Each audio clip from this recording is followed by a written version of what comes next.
Wolfgang Kapp, July 24, 1858, June 12, 1922, was a Prussian civil servant and journalist. He was a strict nationalist, and a failed leader of the so-called Kapp-Luttwitz Putsch. Early life. Kapp was born in New York, where his father Friedrich Kapp, a political activist and later Reichstag delegate for the National Liberal Party, had settled after the failed revolutions of 1848. In 1870 the family returned to Germany and Kapp's schooling continued in Berlin at the Friedrich Wilhelm Gymnasium, high school. Wolfgang Kapp married Marguerite Rosenau in 1884. The couple would have 3 children. Through his wife's family, Kapp acquired a family connection with politically conservative elements. In 1886 he graduated at the conclusion of his law studies at the University of Tübingen and was appointed to a position in the finance ministry the same year.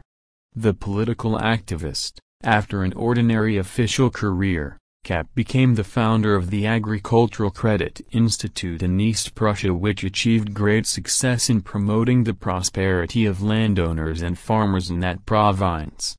He was consequently in close touch with the Junkers of East Prussia, and during the First World War made himself their mouthpiece in an attack on Chancellor Bethmann Hollweg. Kapp's pamphlet, entitled Die Nationalen Kreise und der Reichskanzler and published in the early summer of 1916, criticized German foreign and domestic policy under Bethmann Hollweg. This pamphlet appeared about the same time as the attacks of Junius Alter and evoked an indignant reply from Bethmann Hollweg in the Reichstag, in which he spoke of loathsome abuse and slanders. In 1917, along with Alfred von Tirpitz, Kapp founded the Deutsche Vaterlandspartei, Fatherland Party, of which he would briefly become chairman.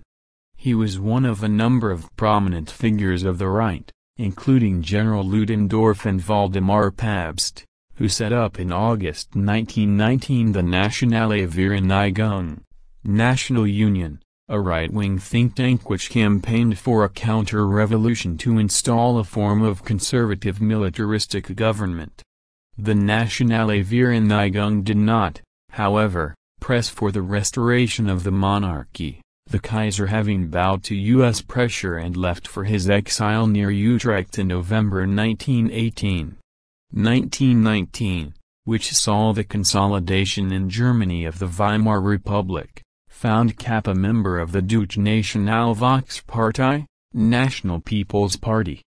Germany's defeat in the First World War was seen by nationalists such as Kapp as a humiliation and a betrayal.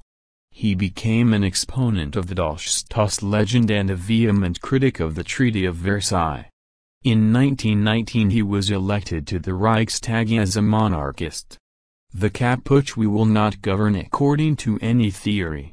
Wolfgang Kapp, March 13, 1920. In March 1920 Hermann Ehrhardt, the leader of the Freikorps known as the Ehrhardt Brigade, was authorized by General Walther von Luttwitz, commander of Reichswehr Command Group I, to proceed and use the Marine Brigade to take Berlin from the Weimar government. The Weimar government fled to Dresden and then on to Stuttgart in order to avoid arrest by rebel Reichswehr troops. Though proclaiming a new government and state administration, Kapp along with Luttwitz failed to calculate the lack of support for such a coup. The majority of the old establishment, civil service, labor unions and general population did not side with the putschists, and as a result the newly proclaimed state lasted for a mere 2 days before a general strike was called by the SPD.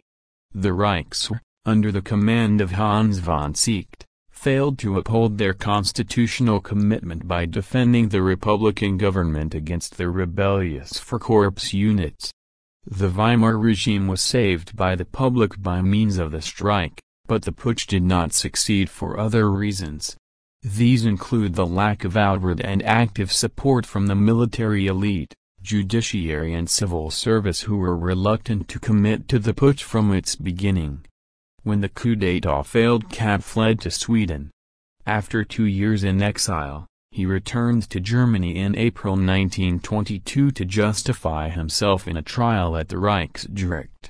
He died in custody in Leipzig shortly afterwards of cancer.